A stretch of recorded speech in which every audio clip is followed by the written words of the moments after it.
Noite infeliz. Capítulo 43. Sem acidentes. Também eu me rirei no dia da vossa calamidade. Zombarei quando sobrevier o vosso terror. Quando o terror vos sobrevier como tempestade, e a vossa calamidade passar como redemoinho. E quando vos sobrevierem aperto e angústia. Provérbios, capítulo 1, versículos de 26 a 27. De olhos fechados, Herodes estava recostado, aproveitando o movimento suave do balanço da liteira. Um bebê sendo embalado para dormir.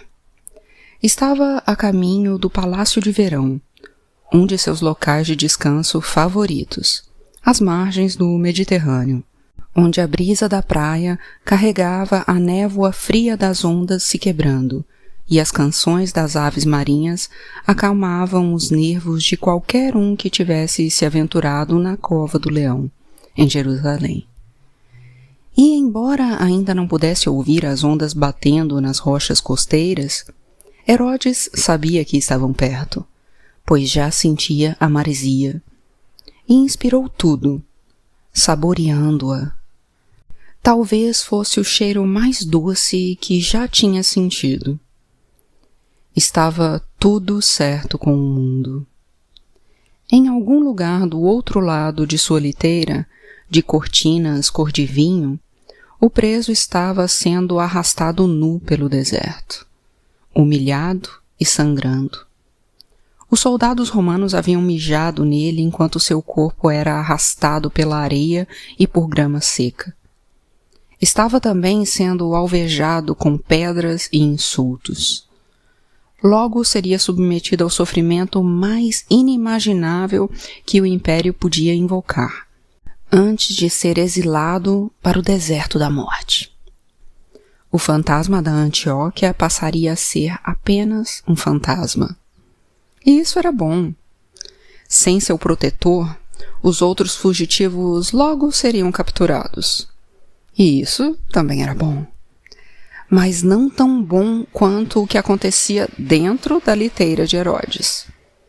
Em seu interior, algo de extraordinário estava acontecendo. Um milagre. Era a única maneira de descrevê-lo. Pela primeira vez em anos, Herodes, o Grande, estava melhorando. Podia sentir isso a cada minuto, a cada metro.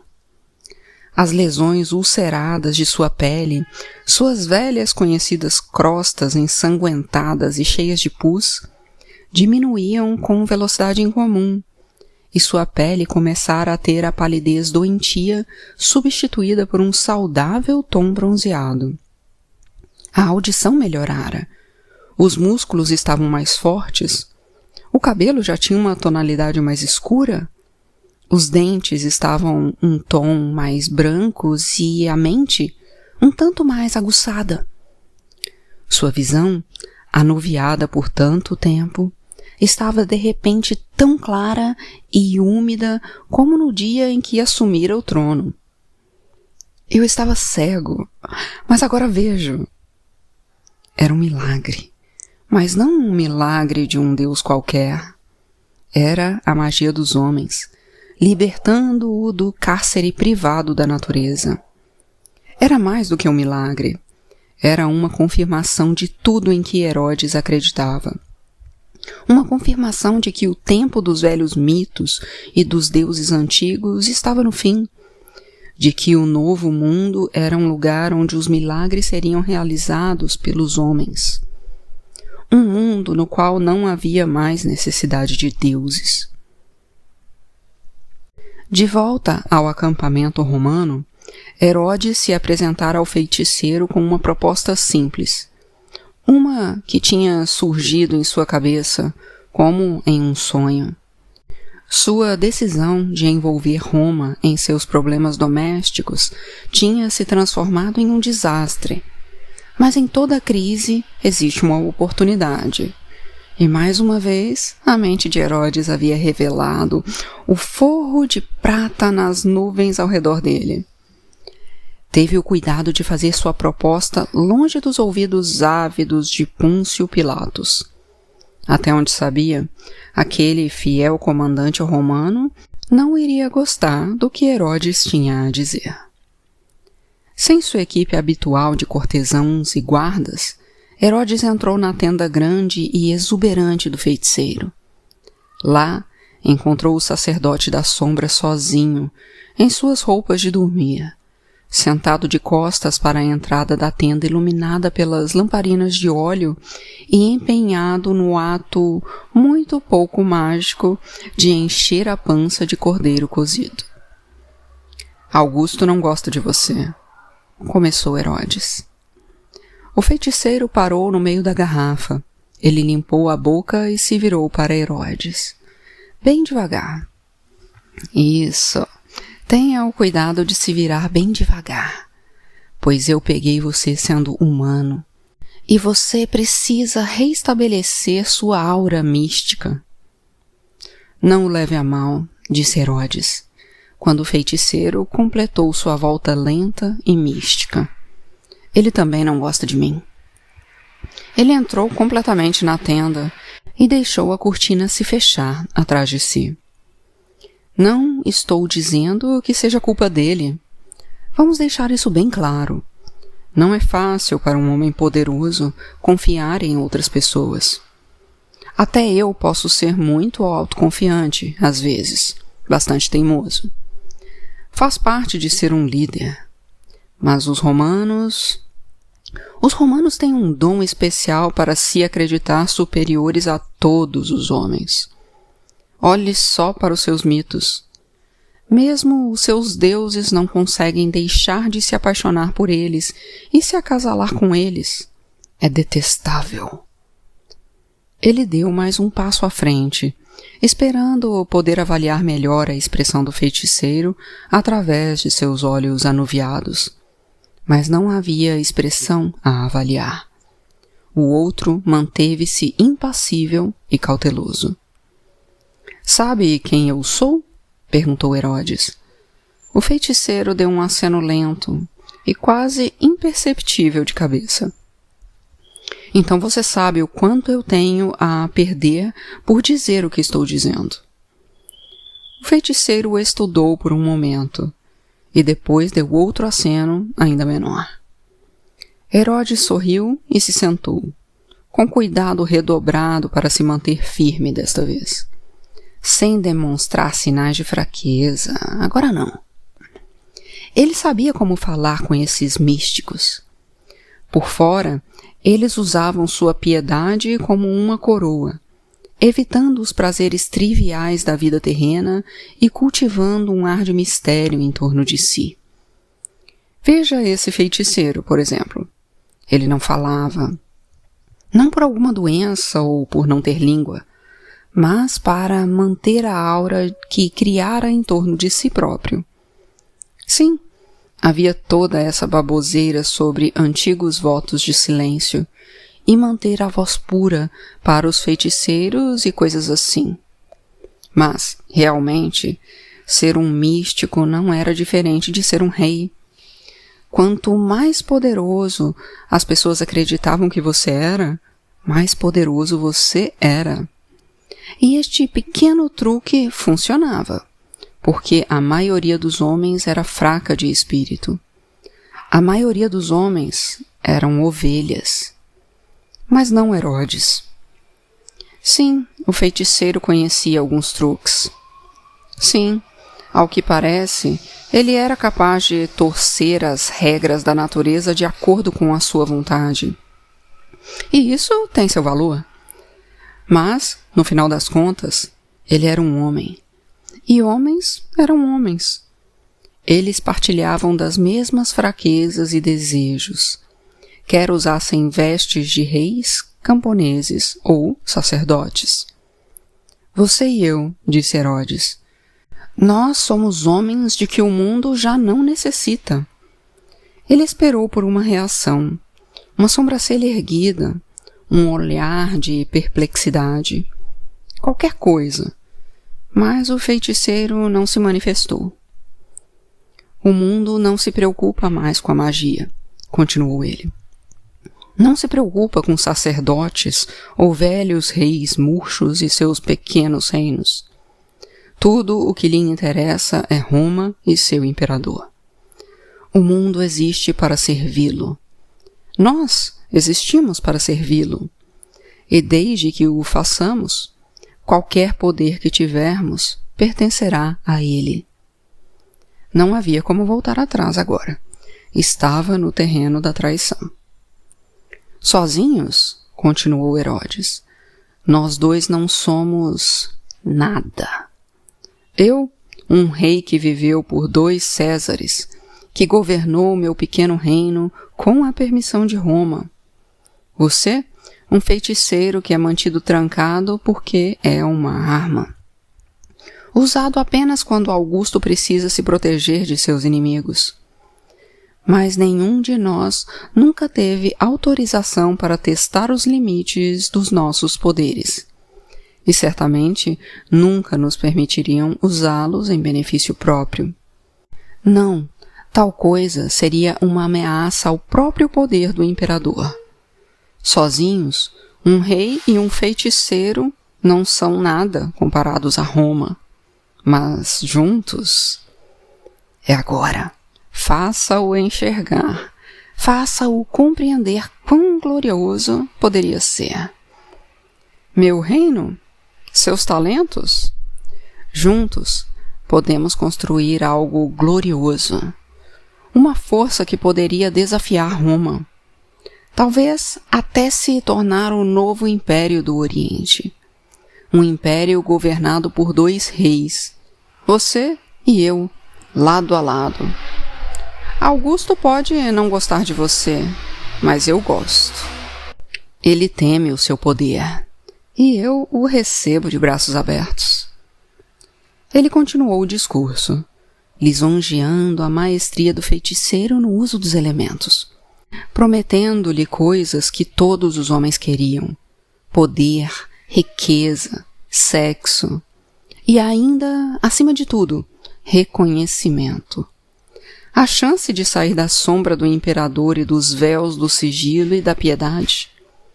Quando sentiu que o feiticeiro estava completamente seduzido, o que era na verdade apenas uma suposição, pois ele não dera nenhum sinal exterior de ter sido seduzido, Herodes deu o bote. Tudo o que eu tenho é seu, se você quiser. Minha coroa, meu exército, minha fortuna, meus palácios, todo o tesouro e as mulheres neles. Governe comigo. Governe comigo, e nós 2 poderemos nos libertar da servidão. Nós podemos construir algo que ecoará através dos tempos. O feiticeiro assimilou a proposta pelo que pareceu uma eternidade. Então, decidido, voltou-se para o seu jantar sem nem sequer um aceno de cabeça. Por um momento, Herodes sentiu tudo lhe escapar. Fui longe demais. Agora, Herodes não só não teria o que veio buscar, como também seria considerado um traidor do imperador e exilado para o deserto da morte. Felizmente, porém, o feiticeiro não tinha lhe dado as costas por um prato de cordeiro frio. Tinha sido pelo pergaminho. Herodes o observou ansioso quando ele rabiscou algo. Virou-se de volta para ele e lhe passou o documento. E você? Tudo o que desejo é sua parceria, disse Herodes. O feiticeiro apontou as 2 palavras de novo, ressaltando cada uma com um toque de seu dedo. E você? Herodes sorriu. Gostava daquele pequeno sacerdote. Sem frescuras, sem rodeios. Ele levou um tempo antes de dar a resposta verdadeira. Quase não conseguia dizê-la. Eram apenas 2 palavras pequenas, mas que carregavam tanto consigo. tanta esperança, o vinho dos fracos. E se o feiticeiro não fosse capaz de atender ao seu pedido? E se ele simplesmente lhe dissesse não? Então Herodes teria esgotado a última de suas opções, e sua visão teria falhado. Minha saúde, disse afinal. Em troca, peço por minha saúde. Isso se você for poderoso o suficiente para devolvê-la a mim. Agora era a vez do feiticeiro sorrir, pois ele já sabia, é claro. Sabia desde o instante em que o rei fantoche da Judéia começara o seu discurso. Ele ficou de pé, ajeitou as roupas, fechou os olhos e murmurou um encantamento. Uma sequência de palavras indecifráveis em alguma língua morta. Logo depois, Herodes foi atingido por uma energia estranha e invisível, uma onda de ar quente de um fogo que não havia ali, e ela se moveu ao redor dele, atravessando seu corpo e o sangue doente que corria em suas veias. Quando o calor chegou à sua cabeça, ele foi dominado pela tontura, uma breve onda de náusea. Quando o enjoo passou, ele nasceu de novo. Herodes examinou as costas das mãos e, embora não pudesse notar qualquer mudança imediata em sua forma torcida ou nas escaras na pele, algo lhe dizia que em breve ele enxergaria. Algo lhe dizia que tinha sido curado. Sentiu os olhos se encherem de lágrimas. Foi tudo muito rápido. E apesar de quaisquer esquemas traiçoeiros que o levaram à tenda do feiticeiro, não podia deixar de se sentir verdadeiramente tocado em um momento como aquele. Não existem acidentes nessa vida, disse ele, à medida em que uma lágrima lhe escapava e escorria por seu rosto sofrido. O destino nos uniu, você e a mim. E grandes realizações virão disso. O feiticeiro retribuiu com um risinho no canto dos lábios. Herodes, de fato, se sentia muito melhor, como antigamente. E, enquanto tivesse o feiticeiro a seu lado, ele só ficaria melhor, mais forte. O que mais? Talvez nem precisasse entregar o poder ao filho como pensara. Talvez jamais fosse necessário sequer entregar o poder a alguém. Se continuasse melhorando, se aquele sentimento caloroso e estranho continuasse a correr em suas veias, então, quem poderia dizer quanto tempo ele viveria? Quanto mais ele poderia construir? Uma coisa era certa, não era mais um fantoche de César. Augusto teria que lidar com ele agora, respeitá-lo, talvez até temê-lo. E embora o exército da Judéia não fosse páreo para o de César, os romanos não se atreveriam a invadir. Não enquanto Herodes tivesse o feiticeiro a seu lado, e não enquanto ele conduzisse seus súditos judeus corretamente. Eles odeiam Augusto tanto quanto eu. Vou arrebatá-los com um frenesi de independência. Vou convocar uma revolta contra Roma, e eles vão engolir. Tais visões giravam na cabeça dele, dançando e oscilando lindamente. Era engraçado como tantos anos de sofrimento e dúvida podiam ser completamente afastados em um piscar de olhos. Herodes havia se resignado à tristeza. Lá no fundo, tinha esperança, é claro. Mas esperança era o vinho dos fracos, e sentia vergonha até mesmo de dar um pequeno gole. No entanto, ali estava a sua saúde, de volta, e mais espetacular do que jamais tinha imaginado. Ele olhou para as mãos, tocou as bochechas. A única coisa que Herodes desejava mais do que ver seu próprio rosto refletido Era ver Baltazar morrendo da maneira mais terrível que pudesse imaginar. As unhas arrancadas uma a uma, os órgãos genitais decepados e queimados na frente dele, os membros esmagados com um porrete, a pele cortada em tiras e descolada dos músculos. Um novo som chegou aos ouvidos de Herodes à medida que a maresia ficou mais forte. Não eram as ondas se quebrando. Ainda não. Mas era som de água. Começou a chover lá fora. Ele abriu as cortinas da liteira para confirmar e viu as primeiras gotas gordas que caíam do céu cinzento e colidiam com a poeira do deserto. Era um espetáculo raro, mas muito bem-vindo no sul da Judéia. O mundo estava vivo novamente. A chuva era uma bênção, outro sinal de que Deus não podia detê-lo.